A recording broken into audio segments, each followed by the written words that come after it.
How's it going, guys? So we're trying to beat this rain, of course, and it's September 9th. It got pretty cold last night. It got down to 3 degrees here. I heard it froze in other places of the province, and that's very unfortunate. But we're just getting fired up here on this X9. This is not the same X9 that we brought, or that I have back home. This is my second X9 that dropped off up here. So we're picking up wheat swaths. And I think it's probably going to average around that 62 or 3 bushels an acre, but we'll see. So really good yields, pretty happy about that. Making this combine work a lot more. It's just barely ripe. It's got a little green to it. Oh. Likes to be in the mustard, but let's not put it in the ketchup. We did drop some pans. And when I was in the green down there, I'm thrown over a little bit, but when I was in the green, I was about 0.3 of a bushel. Right now it's doing about 80. I'm typically going around that 4 mile an hour, 3.5, 4 mile an hour, depending on how heavy the spots are. Pretty happy with the sample. You can tell it's a little tough how it's piling up. It's a pretty big fat wheat on here.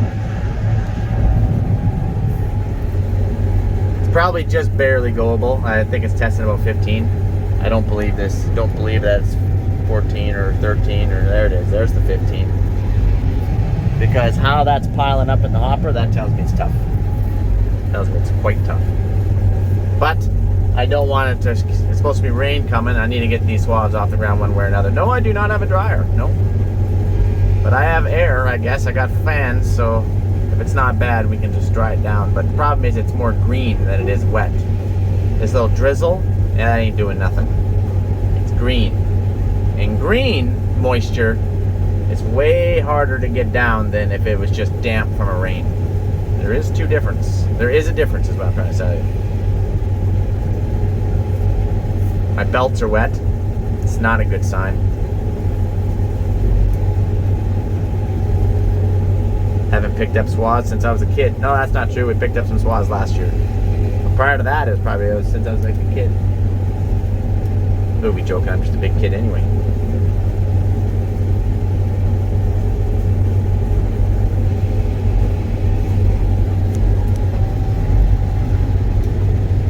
Oh, sorry about that. That's active yield. That's not average, just so you know. Don't be like, oh, I see 80. It's going 80. No, it's not. Maybe that one little spot's going 80. It's probably going to do 60.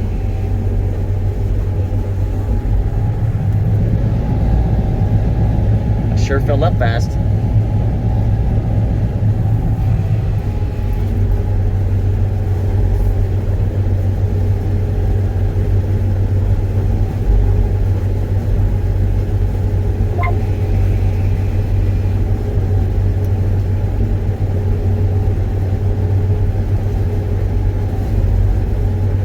They have frost warnings out for us again tonight, so we got to get past tonight. And if it stays cloudy, and I hope that it does, it probably won't freeze. If it clears off, it could get bad. No, good question. Will any of my crops get hurt by a frost now? My wheat won't, but my canola will. And I got more canola than I got wheat, so that would be very bad news bears. Yep, don't even want to think about it. Nope, we're changing the topic now. Moving on.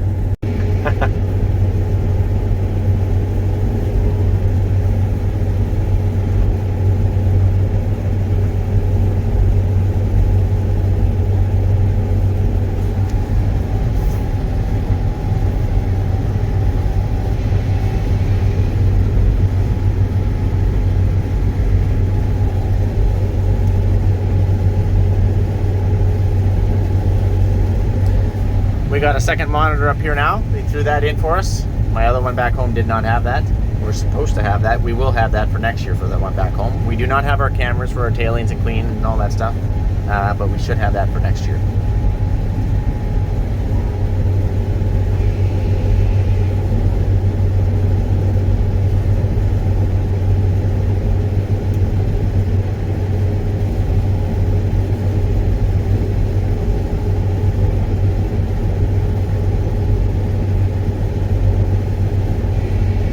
yeah, we threw the grain cart on the 4-wheel drive there. We're gonna actually put that big auger on the 724. I don't know how well it's gonna work, but I guess we won't be augering at ramming speed.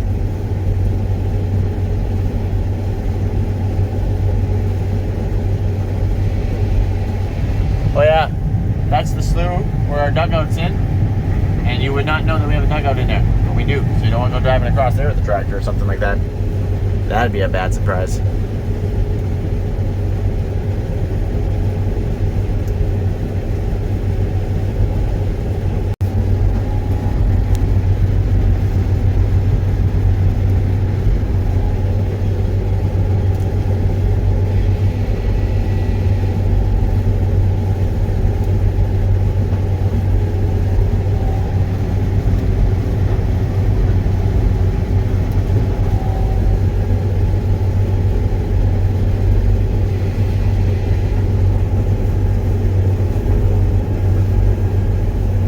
Pretty much running in the mustard right now. Hear it rumbling a little bit.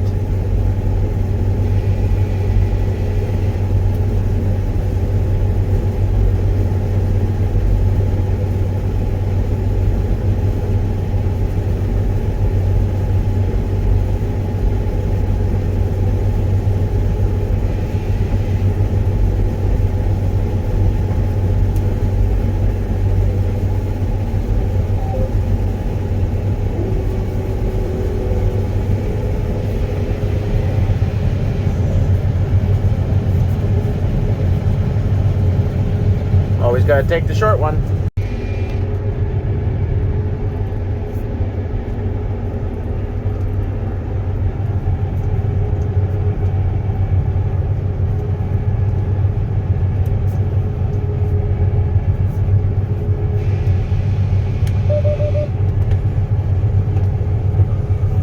going to get a little farther away here. I can't see. I don't like dumping high side, but I cannot see inside.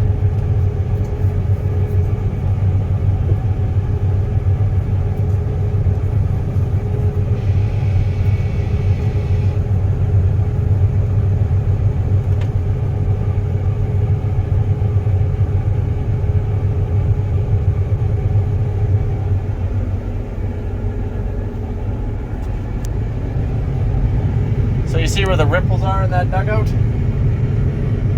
That's where the actual, right there, the ripples, you can pretty much see the cutout of that hole. That's where it is. I gotta pay attention here so we don't run something over.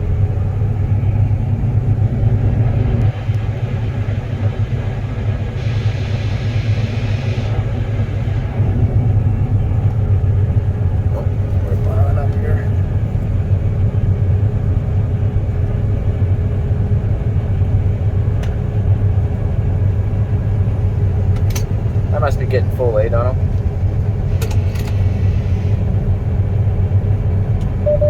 The front still has quite a bit of room. One more dump. One more dump. One more full hopper for sure. Because you only have, yeah, for sure. Okay. I guess my angle, I made an angle on here. Hey, I had to do it AB because I had to do it AB on the old swather. Pretty happy with how clean that is. That's very clean. Very happy with it. Too clean. But I even backed my fan all the way down to 870. I even take my fan down even more. Very clean. And very big wheat. Holy crap. It's the size of Durham. A lot bigger than I'm used to.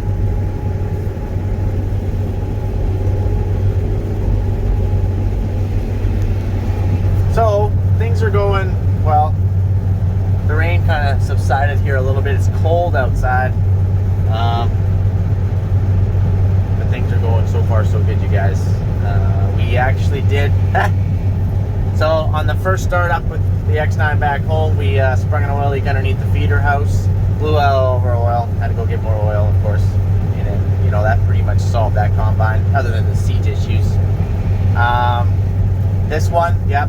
First round, loose fitting actually on the pickup header, not the combine, but the pickup header, and blew out all the oil. So they had to go to the next closest dealer, and we lost an hour or so there, but got some more oil, put more oil in it, and so far so good. They're actually sitting somewhere on the corner of the field watching me go up back, making sure that everything's going to be A-okay, and I appreciate that. Thank you, guys. Jason came back out again. Yeah, you never met this Jason guy, though I keep talking about him. And, oh, shoot. Can't remember the other guy. My bad. I apologize. Can't remember your name. I'm really bad with names. In fact, one of the John Deere, I think, reps, his name Kara, I do believe. I'm pretty sure it's Kara. But anyway, she's like, yeah, Kara. And I'm like, oh, yeah, nice to meet you, Kara. And then I was talking with her and a couple other people there. And then, all right. Well, it was really nice meeting you, Melanie. You have yourself a great day. And she's like, close. Very close, but Kara. So I'm really bad with names, obviously. Clearly, Kara, Melanie, very close. And she just said that, so I apologize. Otherwise, we're off to the races. We're going to keep picking up these swaths. Swaths make me nervous. I do like the swathed it because it kills it. But I don't like it if there's rain in the forecast. Look at that hopper filling up back there. Isn't that crazy? I know. We're doing 4.3. No, 4.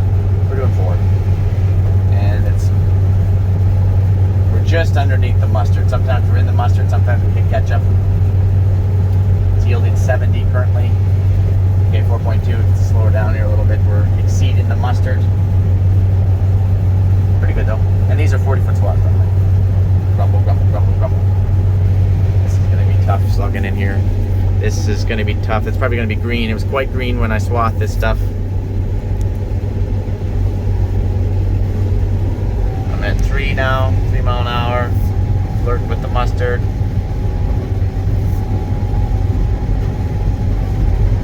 Oh, it's yielding 85 and 17% moisture. Ooh. 91, 18, 100. Ooh, 17% moisture. All right. Yeah. It's not good how it's piling up like that. Oh, look at those big fat kernels there. Around here and back in it again. Slowing right down. I just don't want to plug anything, you know. Don't want to have any issues.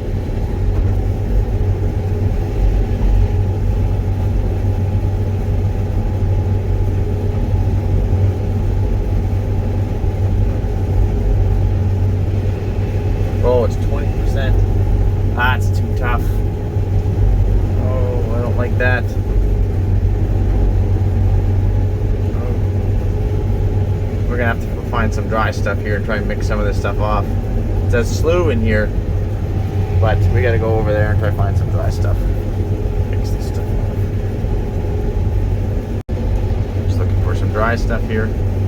See, I was having a lot of trouble with the swathers, hence I was swathing right on the ground. Like, we're taking everything in here. We didn't leave any stubble, unfortunately. I would have liked to, but we were having some issues there.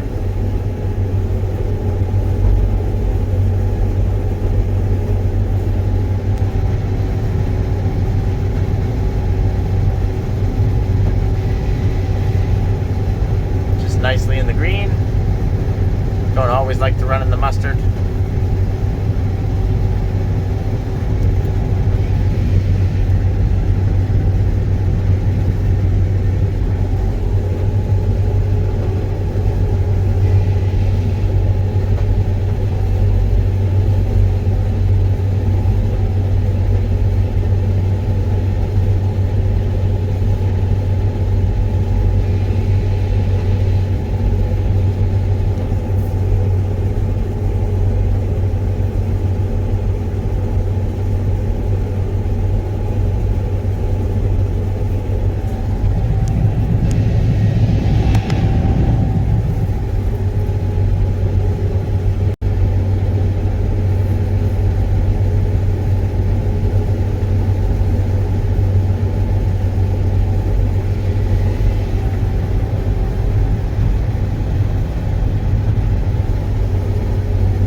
I think you guys pretty much get the idea of what we're trying to do here.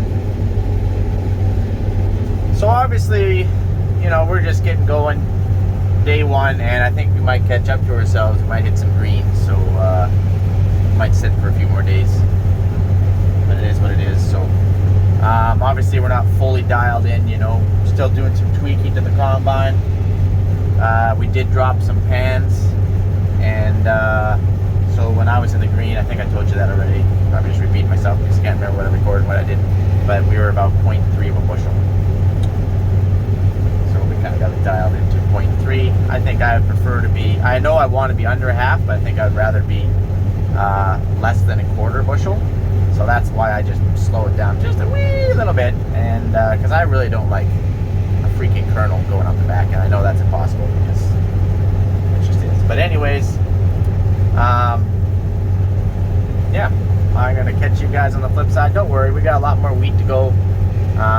We won't be swathing any more wheat other than maybe some sloughs. We might have some more sloughs we need to swath down to try beat this winter that's coming upon us very quickly. But the rest of our wheat will be straight cut. So I will hook up the straight cut header. And why did you swath the wheat? I think I probably already told you this, but I was trying to get our swather fine-tuned to make sure that it was ready to go for canola, which Mark right now, no, not Mark that's works with us back home, but Mark that was helping us with the dangling blades here this spring. He's actually on the Swather D450 right now, knocking down some Xera. So thank you, Mark. And yeah, I'm gonna catch you guys on the flip side. You have yourself a real good one. And we're not gonna dump this stuff in the big bin. We're gonna put this in a hopper bin right now, just so we maybe just dry it down a little bit and then just keep moving it, because I took some pretty tough stuff. So don't really want to put that right on the floor on a 55,000 bushel bin. So, all right, adios amigos.